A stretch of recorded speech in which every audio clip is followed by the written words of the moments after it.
کسی کی قربانیاں رنگ لاتی ہیں، اسی لیے شاعر نے کہا تھا قتل حسین اصل میں مرگ یزید ہے، یعنی اصل میں یہ موت یزید کی ہے۔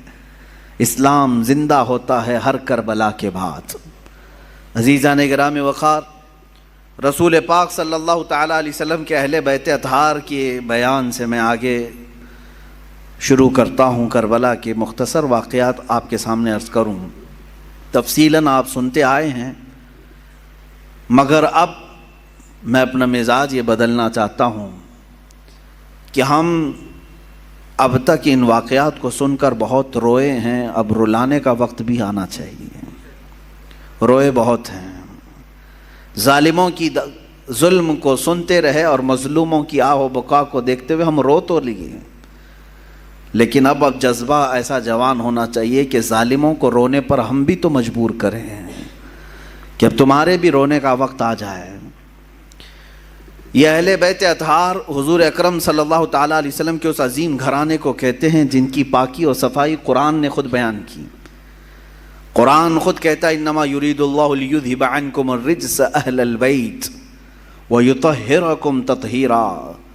اللہ تعالیٰ تمہارے گھر سے ہر طرح کی ناپاکی کو دور کرنا چاہتا ہے۔ کس کے گھر سے؟ رسول پاک صلی اللہ علیہ وسلم کے، اور آپ کی اہل بیت کو خوب صاف ستھرا کرنا چاہتا ہے، اور کیا بھی اس نے۔ اللہ تعالیٰ نے حضور اکرم صلی اللہ تعالیٰ علیہ وسلم کے گھر میں جو افراد عطا کی وہ دنیا کے سب سے عظیم لوگ ہیں۔ حضور اکرم صلی اللہ علیہ وسلم کی جتنی بیویاں ہیں ازواج مطہرات، وہ تمام مومنوں کی مائیں ہیں، امہات المومنین ہیں، سب سے عظیم مائیں ہیں۔ رسول پاک صلی اللہ علیہ وسلم کے جتنے بیٹیاں ہیں وہ سب سے عظیم بیٹیاں ہیں حضور اکرم صلی اللہ علیہ وسلم کی، اور ان کی عزت اللہ کے نزدیک بہت بلند ہے۔ اسی طرح حضور اکرم صلی اللہ علیہ وسلم کے خاندان کو جو شرف حاصل ہے وہ دنیا کے سارے خاندانوں میں سب سے افضل خاندان میرے آقا صلی اللہ علیہ وسلم کا ہے۔ آج بھی میرے عزیزوں، آج بھی سارے نسب ختم کر دیے جائیں گے سوائے رسول اللہ کے خاندان کے۔ سادات جو ہوں گے، آج بھی جو سید ہوں گے میرے آقا صلی اللہ علیہ وسلم کی نسل سے، ان کا احترام ہم پر واجب ہے، ان کی تعظیم و تکریم ہم پر واجب ہے، اس لیے کہ رسول پاک صلی اللہ تعالیٰ علیہ وسلم کے گھر سے جو ان کی نسبت ہے یہ نسبت ہی ہمارے لیے بہت بلند ہے۔ قرآن پاک کی آیت ہے قُلْ لَا أَسْأَلُكُمْ عَلَيْهِ أَجْرًا إِلَّا الْمَوَدَّةَ فِي الْقُرْبَى۔ اے محبوب آپ فرما دیں اپنے غلاموں سے کہ میں تم سے کوئی اجرت نہیں مانگتا۔ رسول پاک صلی اللہ علیہ وسلم نے ہم سے کوئی معاوضہ مانگا ہے؟ حضور اکرم صلی اللہ علیہ وسلم کی بدولت ہمیں ساری نعمتیں ملی ہیں، ان کے صدقے میں سب کچھ ملا ہے، بدلے میں حضور نے کچھ مانگا ہم سے؟ قرآن خود یہ کہہ رہا ہے کہ اے رسول آپ فرما دیں کہ میں تم سے کوئی چیز نہیں مانگتا، بدلے میں کوئی چیز نہیں طلب کرتا، مگر اتنا کہ تم میرے اہل بیت سے محبت کرو۔ الا المودۃ فی القربى، رشتہ داروں سے، حضور اکرم صلی اللہ علیہ وسلم کے گھر والوں سے محبت کرنا، اس کو تو رسول کریم صلی اللہ تعالیٰ علیہ وسلم نے بھی اظہار فرمایا۔ ایک حدیث ملتی ہے من مات علی حب آل محمد مات شہیدا، جو حضور کی آل کی محبت میں، حضور کے گھر والوں کی محبت میں انتقال کر گیا دنیا میں، اسے شہادت کا مقام عطا کیا جاتا ہے۔ اہل بیت کی محبت شہادت کے مقام کو پہنچاتی ہے۔ عزیزان گرامی، رسول پاک صلی اللہ علیہ وسلم کی اہل بیت میں کون ہیں؟ مفسرین نے الگ الگ رائے اگرچہ رکھی ہیں، لیکن زیادہ طور پر مشہور حضور اکرم صلی اللہ تعالیٰ علیہ وسلم کے اہل بیت میں آپ کی بیٹیاں، آپ کی ازواج مطہرات، یہ سب اہل بیت میں ہیں۔ ان میں سے بھی اخص جو خاص اہل بیت ہیں وہ سیدہ کائنات فاطمۃ الزہرا رضی اللہ تعالیٰ عنہا، مولا علی کرم اللہ وجہہ الکریم، اور آپ کی اولاد حسنین کریمین رضوان اللہ تعالیٰ علیہم اجمعین، یہ سب اہل بیت میں سے ہیں۔ بلکہ ان کی اولاد جو بھی قیامت تک ہوگی وہ رسول پاک صلی اللہ علیہ وسلم کی اہل بیت میں سے ہوں گے۔ نبی کونین صلی اللہ تعالیٰ علیہ وسلم کی اہل بیت، ان کی عزت، ان کا احترام ہمارے لیے ضروری قرار دیا گیا، اور جو حضور کی آل سے بغض رکھتا ہے، ہلکی عداوت بھی رکھتا ہے، دشمنی رکھتا ہے، اس کا خاتمہ برا ہوگا۔ الا ان مثل اہل بیتی کمثل سفینۃ نوح من رکبها نجا ومن تخلف عنها ہلک۔ رسول پاک صلی اللہ علیہ وسلم ارشاد فرماتے ہیں آگاہ ہو جاؤ، میرے اہل بیت کی مثال نوح علیہ السلام کی کشتی کی طرح ہے۔ نوح علیہ السلام کے زمانے میں سیلاب آیا، طوفان آیا، اور اس وقت اگر کوئی نجات پایا تھا تو کون؟ صرف نوح علیہ السلام کی کشتی میں جو سوار ہوا، باقی سب ہلاک ہو گئے۔ پوری دنیا میں پانی بھرا تھا، سب ہلاک و برباد ہوئے، سوائے اس کشتی کے سواروں کے کوئی نہیں بچا۔ تو اللہ کے حبیب صلی اللہ علیہ وسلم فرماتے ہیں میرے گھر والے، میرے اہل بیت نوح علیہ السلام کی کشتی کی طرح ہیں، جو انہیں تھام لیا وہ نجات پا گیا، جو ان سے دور ہوا وہ ہلاک ہو جائے گا۔ اہل بیت سے جو نفرت کیا یا ان سے دوری اختیار کیا وہ ہلاک ہو جائے گا۔ عزیزان گرام وقار، یقیناً اہل بیت ہمارے لیے سر کا تاج ہیں، لیکن ساتھ میں ہمیں رسول پاک صلی اللہ علیہ وسلم نے اپنے صحابہ کی محبت بھی سکھائی۔ حضور اکرم صلی اللہ علیہ وسلم کا یہ فرمان عالی شان ہے، اصحابی کالنجوم بأیہم اقتدیتم اہتدیتم، میرے صحابہ ستاروں کی مانند ہیں، تم جس کی بھی پیروی کرو گے ہدایت پا جاؤ گے۔ یہ میں کیوں آج عرض کر رہا ہوں؟ اہل بیت کا تذکرہ ہونا چاہیے، لیکن ساتھ میں نے صحابہ کا بھی ذکر کیا۔ وجہ یہ ہے میرے عزیزو کہ کچھ جماعتیں ایسی ہوں گی جو صحابہ سے نفرت کریں گی، حضور پاک صلی اللہ علیہ وسلم کے صحابہ کو کافر کہیں گی، مرتد کہیں گی، باغی کہیں گی، اور کچھ جماعتیں ایسی ہوں گی جو اہل بیت کو گالیاں دیں گی۔ صحابہ کی محبت تو دکھائیں گی لیکن اہل بیت کو گالیاں دیں گی۔ حضرت فاطمہ کو کہتے ہیں وہ بغاوت کرنے والی ہیں، حضرت امام حسین کے بارے میں کہتے ہیں انہوں نے یزید کے خلاف بغاوت کیا۔ یہ دونوں جماعتیں گمراہ ہیں، جو اہل بیت کی نفرت پالتی ہیں یا صحابہ کی نفرت پالتے ہیں۔ یہ دونوں جماعتیں ہیں، گمراہ ہیں۔ ان میں درمیانی جماعت وہ ہے جس کو مسلک اعلی حضرت اہل سنت و جماعت کہتے ہیں۔ اہل سنت و جماعت یہ ہمارا درمیانی مسلک ہے، درمیانی، کہ ہم کیا کہتے ہیں، جس کو امام اہل سنت فاضل بریلوی نے یوں ارشاد فرمایا، اہل سنت کا ہے بیڑا پار اصحاب حضور، نجم ہے اور ناؤ ہے اطرت رسول اللہ کی۔ یہ اس شعر میں نجم کا نام آیا ہے، ناؤ کا نام آیا ہے۔ نجم کہتے ہیں تارے کو، نجم کس کو کہتے ہیں؟ ستارے کو، اور ناؤ کشتی کو کہتے ہیں۔ اعلیٰ حضرت فرماتے ہیں ہمارا بیڑا تو پار ہے الحمدللہ۔ صحابہ کو حضور نے کیا فرمایا؟ میرے صحابہ ستاروں کی طرح ہیں۔ اہل بیت کو کیا کہا حضور نے؟ کشتی کی طرح ہے۔ اعلیٰ حضرت فرماتے ہیں ہمارے پاس تارے بھی ہیں اور کشتی بھی ہے۔ ہاں، تارے رات کے وقت اندھیرا ہو جائے تو پہلے کے زمانے میں تاروں سے ہی راستہ طے کیا جاتا تھا۔ آج بھی یہ تارے اور کشتی کا کیا ملاپ ہے میں آپ کو بتاؤں۔ اتنی ٹیکنالوجی ترقی کر گئی، پھر بھی جانتے ہیں آپ، جو شپ آج سمندروں میں چلتی ہیں، جو جہاز، بڑی بڑی جہاز ہیں سمندروں میں چلتی ہیں، سمندر میں وہ راستہ کہاں سے؟ کوئی روڈ بنا ہوا ہے؟ کوئی ٹریک بنی ہوئی ہے؟ کیسے وہ چلتی ہیں؟ برابر رخ کیسے لیتی ہیں؟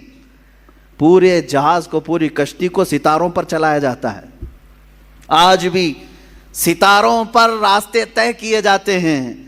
اب ٹیکنالوجی اتنی آ گئی اور روڈ اتنے بن گئے کہ کوئی اب راستہ تلاش کرنے کے لیے تارے دیکھتا ہی نہیں۔ پہلے کے لوگ سفر کرنے کے لیے بھی تارے دیکھتے تھے، ہر تارے کا ایک سمت ہوتا تھا، اس طرف یمن ہے، اس طرف شام ہے، اس طرف عراق ہے، وہ راستے اسی طرح سے طے کرتے تھے۔ اس لیے یہ دو چیزوں کا ملاپ بیان کیا گیا۔ سمندر میں اگر کشتی ہے تو تاروں سے اپنا راستہ طے کرتی ہے۔ میرے عزیزو، ہم یہ کہتے ہیں کہ صرف تارے دیکھ کر کے چلیں اور سمندر میں چلنا چاہے تو بھی ممکن نہیں ہے، اور صرف کشتی پر بیٹھ جائیں تارے نہ دیکھیں تو بھی ممکن نہیں ہے۔ اسی لیے اعلیٰ حضرت نے فرمایا اہل سنت کا ہے بیڑا پار اصحاب حضور، نجم ہے اور ناؤ ہے اطرت رسول اللہ کی۔ اللہ کے رسول کی عطا کردہ دونوں نعمتیں ہمارے پاس ہیں۔ ہم صحابہ کی بھی عزت کرتے ہیں اور اہل بیت اطہار کی بھی عزت کرتے ہیں۔ ان دونوں میں سے کسی ایک کو بھی ہم خطا کار، گنہگار، معاذ اللہ رب العالمین، باغی، اس طرح کے الفاظ ہم ہرگز نہیں استعمال کرتے. اہل سنت کا یہ موقف رہا ہے. اب میں اہل بیت اطہار کے متعلق عرض کروں، اس میں خاص طور پر رسول پاک صلی اللہ تعالیٰ علیہ وسلم کے گھر والوں میں حسنین کریمین رضی اللہ تعالیٰ عنہما، ان کی قدر کیا تھی، ان کی عزت کیا تھی. صحابہ بھی حضور پاک صلی اللہ علیہ وسلم کے زمانے میں، حالانکہ ان کی عمر بہت کم تھی. حضرت امام حسین حضور پاک صلی اللہ علیہ وسلم کے انتقال کے وقت صرف 6 سال کے تھے. 6 سال کے تھے. حضرت حسن مجتبیٰ رضی اللہ تعالیٰ عنہ 7 سال کے تھے. بس یہ 6 اور 7 سال کی عمر تھی جب حضور کی وفات ہوئی. لیکن اتنے بچپن میں بھی صحابہ کرام کا حال یہ تھا کہ یہ اتنا ادب کرتے تھے کہ نماز کے عالم میں کبھی کبھار حضور پاک صلی اللہ علیہ وسلم امامت فرما رہے ہوتے اور یہ دونوں شہزادے پہلی صف میں آ جاتے ہیں یا مصلی کے پاس آ جاتے ہیں، آگے پیچھے چلتے ہیں، تو عام بچوں کی طرح انہیں ہٹایا نہیں جاتا تھا. ان کو نہ پہلی صف سے کوئی پیچھے کرنے والا ہوتا، نہ کوئی ادھر سے ادھر کرتا. میرے عزیز و دوسروں کے بچے آئیں تو ہم ادھر ادھر کر دیں، لیکن رسول اللہ کے شہزادوں کو صف کے آگے رکھ کر کے بھی صحابہ نماز پڑھتے تھے، اس لیے کہ ان صحابہ کو معلوم تھا کہ نماز ہماری اس وقت تک کمپلیٹ نہیں ہوگی جب تک نبی اور آل نبی پر درود نہ بھیجیں. ہاں، تحیات میں بیٹھنے کے بعد تو پڑھنا ہی پڑے گا نا، اللہم صلی علی محمد وعلی آل سیدنا محمد. ہم تو کہتے ہیں اے اللہ درود بھیج محمد صلی اللہ علیہ وسلم پر اور ان کی آل پر. تو صحابہ کی نمازیں کیسی ہوتی ہوں گی جب نماز میں تحیات پر بیٹھ کر کے یہ پڑھتے ہوں گے اے اللہ نبی پر تو درود بھیج، تو مصلی پر نبی کو دیکھ رہے ہوں گے، اور جب آل محمد پر درود بھیجتے ہوں ان شہزادوں کو پہلی صف میں دیکھ رہے ہوتے ہوں گے. ان صحابہ کی نمازیں کیسی ہوتی ہوں گی. بہرحال حسنین کریمین رضوان اللہ تعالیٰ علیہما، اللہ تعالیٰ نے ان کو رسول پاک صلی اللہ تعالیٰ علیہ وسلم کے گھر میں اس طرح سے ودیعت فرمایا کہ ان کا نام بھی جنتی نام رکھا گیا. حسن اور حسین میرے آقا نے فرمایا اسما من الجنتی، یہ جنت کے ناموں میں سے ہے، جنت کے ناموں میں سے ہے. اور میرے آقا صلی اللہ علیہ وسلم اکثر امام حسین کو سونگھتے تھے. چومنا الگ چیز ہے نا، بچوں کو ہم بوسہ دیتے ہیں، چومتے ہیں. حضرت امام حسین کو حضور پاک صلی اللہ علیہ وسلم سونگھتے تھے. چومنا بھی ہوتا ہے، میرے آقا صلی اللہ علیہ وسلم سے چومنا بھی، بوسہ لینا بھی ثابت ہے، لیکن اکثر آپ ان کی گردن کے پاس اور ان کے چہرے کے پاس سونگھتے تھے. اور میرے آقا صلی اللہ علیہ وسلم فرماتے ہیں ہما ریحانتی فی الجنہ، یہ دونوں میرے لیے جنت کے ریحان پھولوں میں سے ہیں. جنت کے جس طرح ریحان پھول ہیں، اللہ تعالیٰ نے حسن و حسین رضی اللہ تعالیٰ عنہما کو جنت کے پھولوں کی طرح خوشبودار بنایا تھا. اندازہ کرو میرے عزیزو، جن شہزادوں کی خوشبو خود سید الانبیاء سونگ رہے ہو، تو کیا اہل بیت میں خوشبو نہیں ہوتی ہے؟ کیا رسول اللہ کے خاندان میں خوشبو نہیں ہوتی؟ یہاں پر مجھے وہ بات یاد آتی ہے، کسی نے مجھ سے کہا تھا کچھ سال پہلے، میں نے ایک واقعہ بیان کیا تھا، اعلیٰ حضرت امام احمد رضا خان فاضل بریلوی رضی اللہ تعالیٰ عنہ کے اہل بیت کا ادب کرنے کا ایک واقعہ مشہور ہے، جس کو ایک صاحب نے اعتراض کر کے کہا تھا کہ ایسا کیسا انہوں نے سونگ لیا. سنیے، بریلی شریف میں پالکی چلتی تھی. پالکی اسٹیشن سے گھر جانا ہو، کہیں پر بھی جانا ہو، تو 4 لوگ جو ہے ایک چھوٹی سی پالکی اٹھاتے تھے، جیسے اب رکشہ ہے. پہلے وہ لوگ مزدور اٹھا کر کے لے جاتے تھے، عام تھا، یہ مکہ میں بھی موجود تھا، طواف کرانے کے لیے پالکیاں ہوتی تھی، حبشی لوگ اٹھاتے تھے. بریلی میں امام اہل سنت فاضل بریلوی نے یہ کرائے کے پالکی والوں کو بلایا. اس میں 3 لوگ تھے یا 4 لوگ تھے یا جتنے بھی تھے، پالکی اٹھانے والوں نے کرایہ طے کیا، اٹھا لیا. تھوڑی دیر کے بعد اعلیٰ حضرت فاضل بریلوی رضی اللہ تعالیٰ عنہ کہنے لگے روک دو روک دو. روکا گیا، اتر گئے، کہا کہ تم میں سے کوئی سید زادہ ہے؟ پالکی اٹھانے والوں میں سے کوئی سید زادہ ہے؟